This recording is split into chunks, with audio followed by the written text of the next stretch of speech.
السلام علیکم۔ آج ہم بھارت اور چین کے تعلقات کی جو پیچیدگیاں ہیں ان پر بات کر رہے ہیں، خاص طور پر وہ چیلنجز جو فراہم کردہ تجزیے کے مطابق بھارت کو چین کی طرف سے درپیش ہیں۔ جی یہ تو سب جانتے ہیں کہ ان تعلقات میں تناؤ رہا ہے اور پچھلے کچھ سالوں میں تو یہ مزید بڑھا ہے۔ تو آج ہمارا مقصد ہے کہ ان مختلف نوعیت خطرات کو سمجھا جائے، فوجی، معاشی، سفارتی۔ بالکل، اور یہ سمجھنا اہم ہے کہ یہ سب یہ الگ الگ کھانے نہیں ہیں، یہ ایک دوسرے سے جڑے ہوئے ہیں۔ ایک جگہ کچھ ہوتا ہے تو دوسری جگہ اثر پڑتا ہے۔ صحیح۔ تو آئیے سرحدوں سے شروع کرتے ہیں۔ یہ معاملہ تو میرا مطلب ہے بہت پرانا اور حساس ہے نا؟ وہ تقریباً 3,500 کلومیٹر طویل متنازع سرحد، یہ کوئی معمولی بات تو نہیں۔ جی ہاں بالکل، اور صرف لمبائی کا معاملہ نہیں ہے۔ دیکھیں، اکسائی چین اور اروناچل پردیش جیسے علاقے ہیں جن پر دعوے ہیں۔ تاریخ میں جائیں تو 1962 کی جنگ ایک بڑا واقعہ ہے، جی۔ لیکن ہمیں زیادہ پیچھے جانے کی ضرورت بھی نہیں۔ 2020 میں جو گلوان وادی میں ہوا، پھر الزامات لگتے ہیں چینی دراندازی کے بھارتی سمجھے جانے والے علاقوں میں، جواب میں دونوں طرف سے بھاری فوجی تعیناتی ہے۔ تو وہ جو مستقل رگڑ ہے نا، اس سے خطرہ بڑھ جاتا ہے۔ جی، اس سے کسی بھی وقت کوئی بڑا حادثاتی تصادم ہو سکتا ہے۔ یہ خطرہ ہمیشہ رہتا ہے۔ اور یہ صرف زمینی سرحد تک محدود نہیں ہے نا؟ بحر ہند میں چین کی موجودگی، وہ بھی تو ایک بڑا موضوع ہے۔ یہ اسٹرنگ آف پرلز کیا چیز ہے جس کا اکثر ذکر ہوتا ہے؟ دیکھیں، اسٹرنگ آف پرلز ایک طرح کا تصور ہے، کوئی سرکاری چینی پالیسی نہیں، لیکن یہ نام استعمال ہوتا ہے، یہ ان بندرگاہوں اور انفراسٹرکچر منصوبوں کے لیے استعمال ہوتا ہے جو چین بحر ہند کے کنارے مختلف ممالک میں بنا رہا ہے۔ اچھا، جیسے مثال کے طور پر؟ سری لنکا میں ہمبنٹوٹا بندرگاہ، جو اب 99 سالہ لیز پر چین کے پاس ہے، یا پاکستان میں گوادر بندرگاہ۔ بھارت میں اس پر تشویش پائی جاتی ہے کہ کیا یہ صرف تجارتی منصوبے ہیں، یا اس کے پیچھے کوئی فوجی حکمت عملی ہے؟ جی، یا کیا چین اس کے ذریعے بھارت کے گرد ایک طرح سے بحری موجودگی کا جال بنا رہا ہے جسے وہ اسٹریٹجک گھیراؤ سمجھ سکتے ہیں۔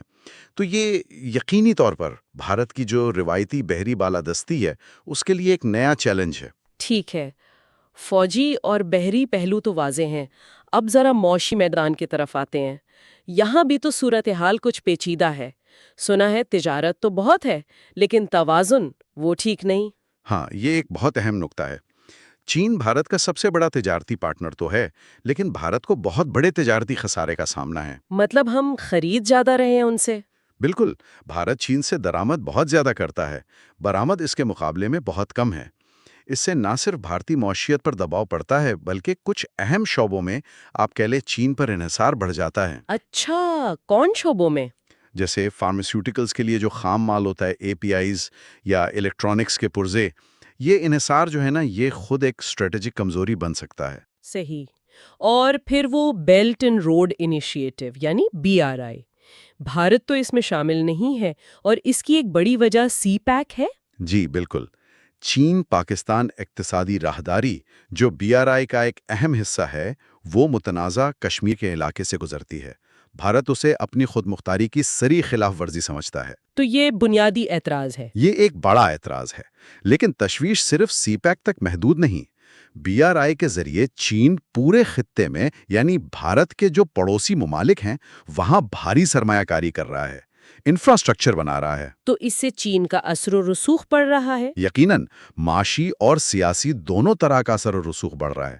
اس سے بھارت کو یہ خطرہ ہے کہ خطے میں اس کا اپنا جو روایتی اثر ہے وہ کم ہو سکتا ہے۔ تو یہ معاشی دباؤ اور اب جو نئے دور کے خطرات ہیں جیسے سائبر حملے، کیا یہ واقعی ایک بڑا مسئلہ بن گیا ہے؟ شواہد تو یہی بتاتے ہیں۔ پچھلے کچھ سالوں میں بھارت کے اہم انفراسٹرکچر پر، جیسے پاور گرڈز ہیں، بینکنگ سسٹم ہیں، سرکاری محکمے ہیں، ان پر بڑے سائبر حملوں کی اطلاعات ملی ہیں۔ اور ان کا الزام چین پر؟ اکثر ان کا الزام چین سے منسلک ہیکنگ گروپس پر لگایا جاتا ہے۔ دیکھیں، چین کی تکنیکی صلاحیتیں بہت زیادہ ہیں، اور اس طرح کے حملے وہ صرف معیشت کو نہیں بلکہ قومی سلامتی کو بھی مفلوج کر سکتے ہیں۔ یہ تو بہت خطرناک بات ہے۔